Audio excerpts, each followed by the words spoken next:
Bye. And Tiger Talk brought to you by String Beans Coffee House on Lower Main in Princeton, Hancock's Neighborhood Market on Commerce Street in Katie's, delicious homemade goodness, and Perry's Floors and More.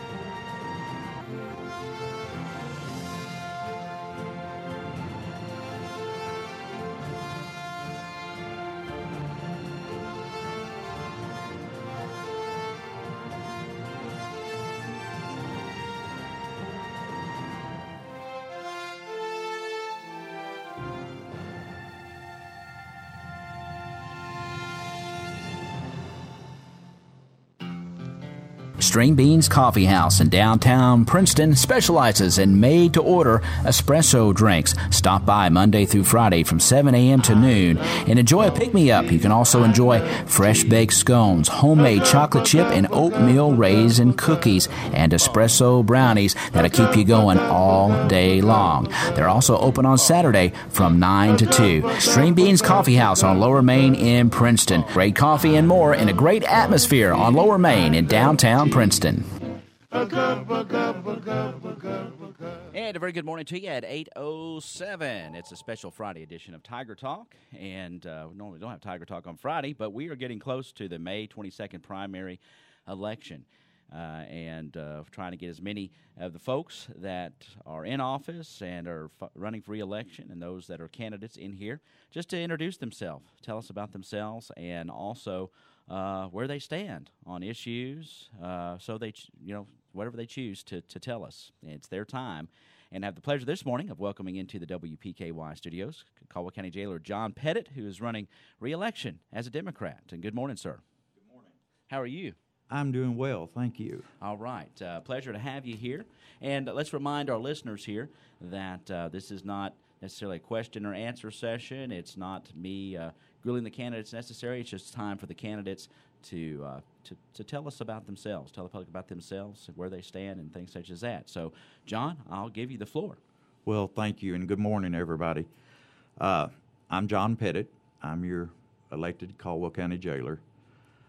I was elected in 2010. Basically, I guess my law enforcement career started in 1989. Just kind of give you a rundown. I started as an auxiliary police officer for the Princeton Police Department here in Princeton, of course. Left there, moved on, went to work as a deputy jailer here at Caldwell County. Left that position, went to work for Katie's Police Department for about a year and a half, and then came back to Princeton again. Basically, I spent most of my adult life, working as a public servant. After I was elected in kind of 2010, I was kind of thrown into it and seen that, I spent most of my adult life, putting people in jail, and now all of a sudden I'm having to watch after them. So it was kind of a culture shock. I thought I knew everything, and I found out I didn't know squat. It was kind of eye opener. When I was given this budget and said, "Here's your money, spend it wisely," basically. So I started looking at it, focusing on what was leaving, what we're spending our money on, where it was going, how it was being spent. I started analyzing that and seeing where we could kind of streamline some of that stuff to get it to where it was, less we spend, less it's on the taxpayer.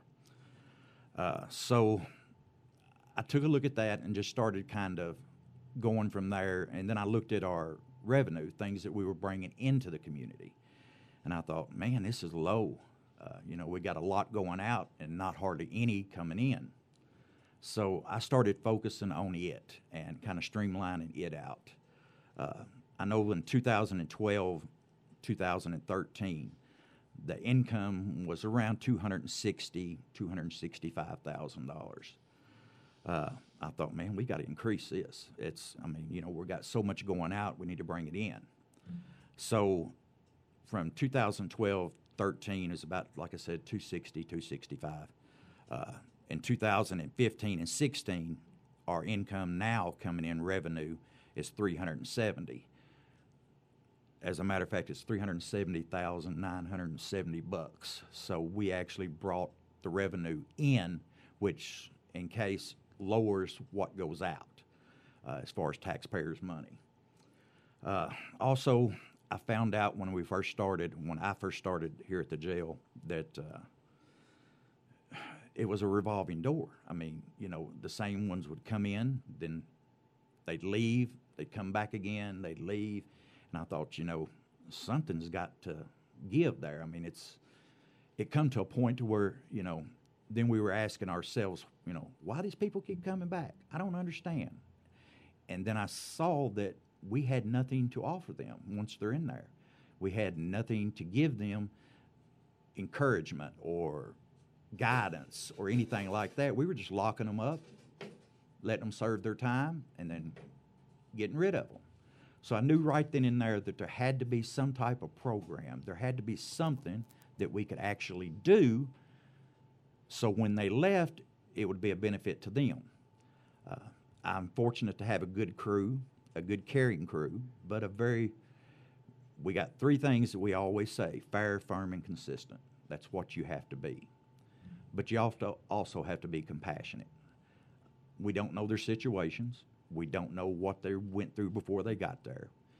And so anyway, we started focusing on, trying to offer some type of program, something that would give them an initiative to try to do better. So we installed some, work programs. We installed some faith-based service programs. We installed some educational programs. And I'm proud to say that, that we have seen a difference by installing these programs. We have Celebrate Recovery. We have, faith-based, like I said, and they come in and they give the inmate an alternative. That's what, to me, that we were lacking at the first of it when I first took over, is an option.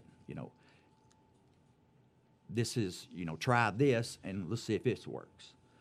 Now, I agree that you're not going to change everybody. You're not going to. But I think as a individual who's been on both sides of the fence, who's actually arrested them, and now somebody that's actually with them, that, we have to try something. To sit back and sit on your hands and do nothing, that's the kind of results you get, is nothing. So we have focused on that, and we've actually seen a difference by working these people and, using our trustees to keep the jail clean, to, fix meals, to do all this other stuff. We noticed the ones that we focused on that helped us, their return rate is not as great. So we knew we were accomplishing something. We try to focus on the good as much as we can, because jail is a bad place. I mean, it's, there's no sugarcoating it. However, it's our job to see that we give them that alternative. I'm proud to say we've got people that's graduating with GEDs that come in with nothing. Now, is that going to make a real difference? I don't know. That's not up to us. But we've given them the tools that they need to succeed. And, if they choose to do it or not, like the old saying goes, you can lead a horse to water, but you can't make him drink. But you're supposed to lead him there to the waters and let him make that choice. And, as far as us, we believe in at least giving them that opportunity. Now, some of the work programs are outside the jail. We work hand in hand with Youth Incorporated. A lot of the things that Youth Incorporated has, we utilize. We paid for their lawnmowers, their vans for transportation, things of this nature. The jail stands behind that. We also contacted Crittenden County and got them lined out to where we can bring their inmates over to do parks and stuff. If you've been out to the American Legion and all that park out there, you've probably seen the great difference in how good it looks. Your wooden fences, done by inmates. Your ground keep, done by inmates. So there is good that comes out of jail sometimes in a situation like that.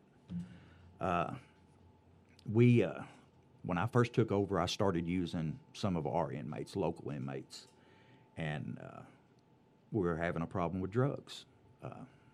And one person that got caught, I went to school with, knew him well, a friend of mine. And I asked him, I said, why did you try to smuggle drugs back into the jail? And he said, John, I'm going to give you some free advice. And I said, well, let me have it. He said, we're opportunists. I said, okay. He said, give me the opportunity and I'm going to get it. And I said, really? He said, yeah. He said, now, once I've been clean for 6 months to a year, you could probably trust me in the public.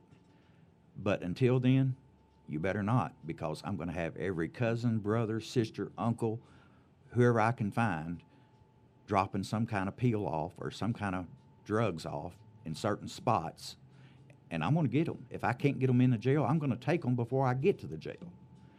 He said, that's why I come back messed up. I left here sober and come back messed up. It's because they left some pills for me. And instead of being caught with them, I'm going to take them. So that's why we kind of frown on bringing people that have not been in jail for a very long time. That's just one of those things you can't. If you have to look at each piece of paper they pick up, you're spending all your time looking at their trash, not looking at what needs to be done. So that's why we don't use locals that are involved in narcotics and things of that nature. Yeah, okay, let me.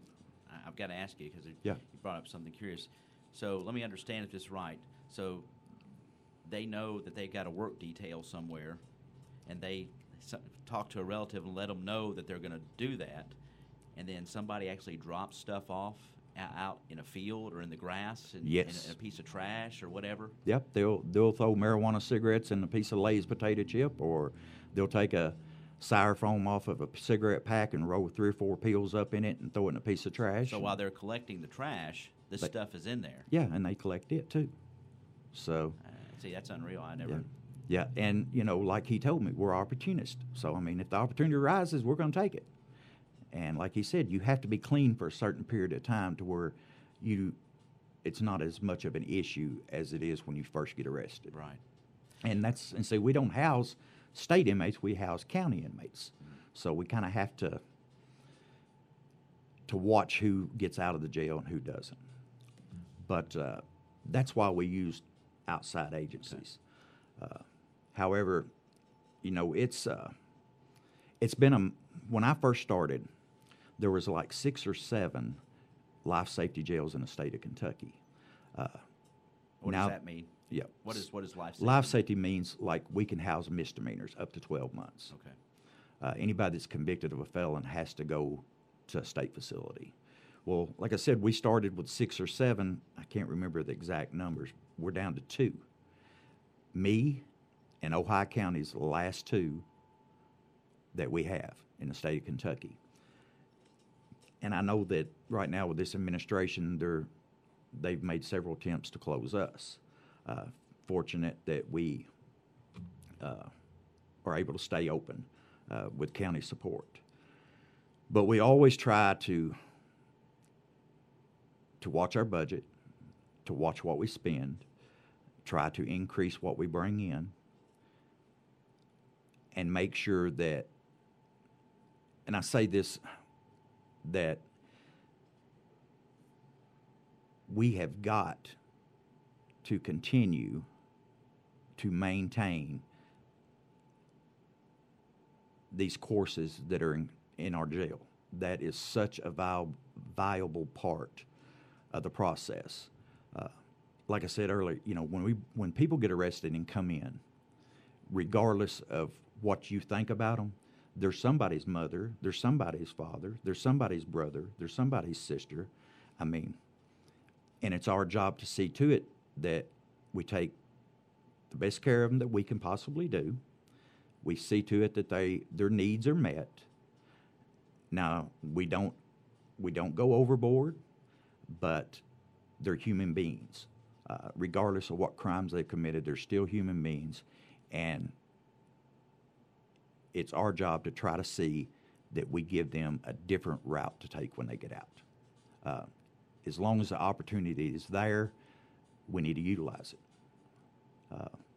And it's, it's one of those things that we're proud because, we've seen a difference. We've seen what these programs can do and what happens when you don't do anything.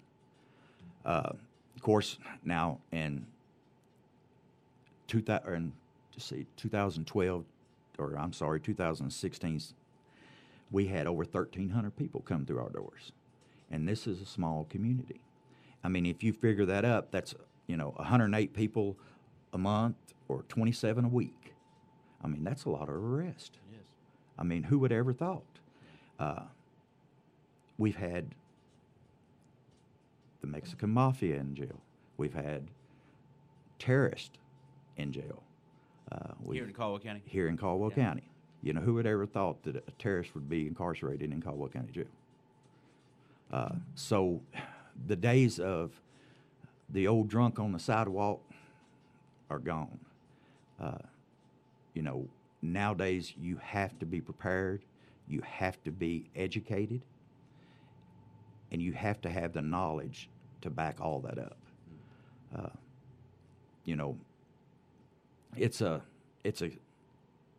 The world has come to a point where there's no more of the, like I said, the people laying on the sidewalks drunk and, the shoplifting. Just disorderly and that kind of all stuff, that. I mean, we've got a lot of bad people, a lot of bad charges. And it's, experience to me is a big deal. I spent most of my life, like I said, in law enforcement.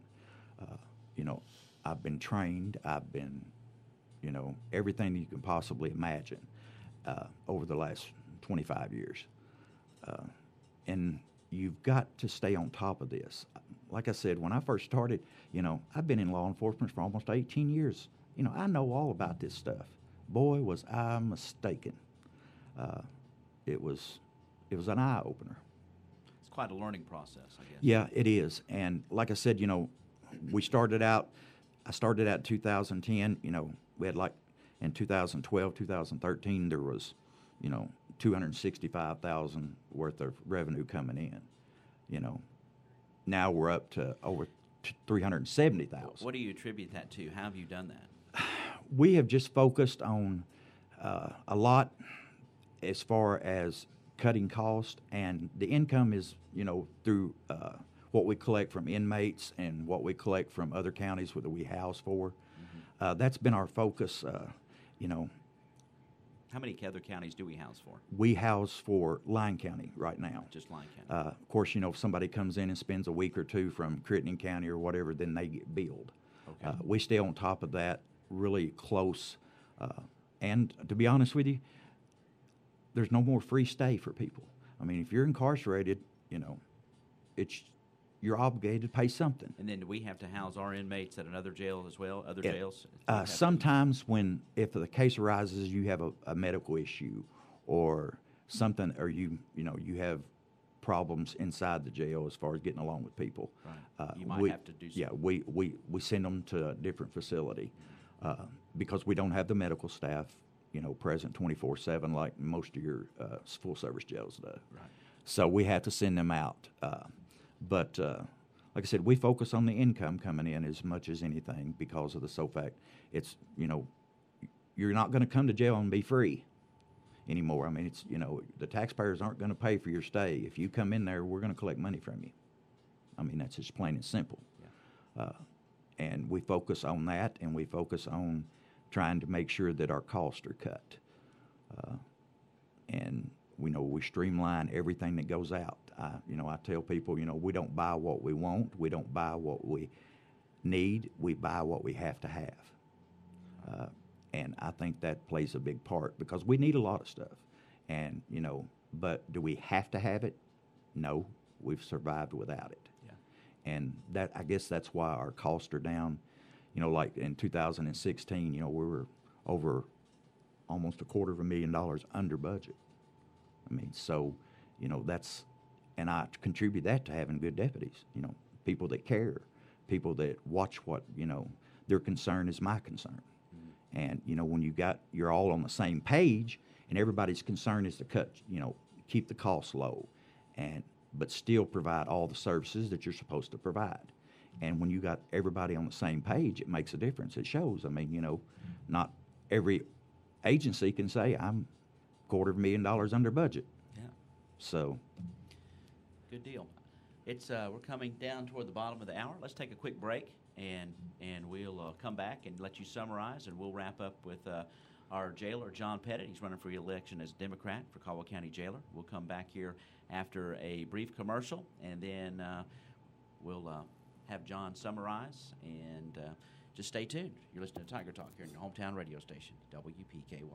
Hancock's Neighborhood Market on Commerce Street in Cadiz is the place to shop for delicious homemade goodness. Hancock's makes their own fresh chicken salad, pimento cheese, salads, and a variety of mouth-watering desserts sure to please your entire family. While at Hancock's, be sure to visit their meat department for the best selection of USDA choice meats in the area. Hancock's Neighborhood Market in Cadiz, hometown, homemade goodness, and the Hancock name you know and trust for quality for your family. Hancock's Neighborhood Market on Commerce Street in Cadiz. And at 8:27, we are back here on Tiger Talk and have the pleasure of welcoming into WPKY John Pettit, the Caldwell County Jailer, running for re-election as a Democrat for Jailer. And John, I'll give you the floor here to wrap up and summarize, and then we'll tell you goodbye and say hello to Mr. Stubblefield. Well, folks, I just want to thank you very much for your time. And most of all, I just want to tell you thank you for allowing me to be the jailer and for supporting me all these years that I've been in Caldwell County. When I was a sheriff, deputy sheriff, and everything else, y'all have supported me, and I thank you very much for it. And I will tell you this, I will always have an open door. I will always watch your money as if it was my own. And I will always see to it that if you have a loved one that's been incarcerated, that they are taken care of. And I would appreciate and humbly ask that you continue to support me so I can continue with these programs that I think is an asset to the county. Thank you. Okay. All right. That's going to wrap up this segment of Tiger Talk here in your hometown radio station. We certainly thank John Pettit for being here today. He's our Caldwell County Jailer running for re-election as a Democrat. And, of course, he'll be on the ballot on the May 22nd primary. Thank you, John. I hope you have a very good day. And thank you for being here. All righty. That's going to wrap up this segment of Tiger Talk. Do stay tuned. We're going to have a little transition period. And Mr. Fred Stubblefield will be here. He's a Republican candidate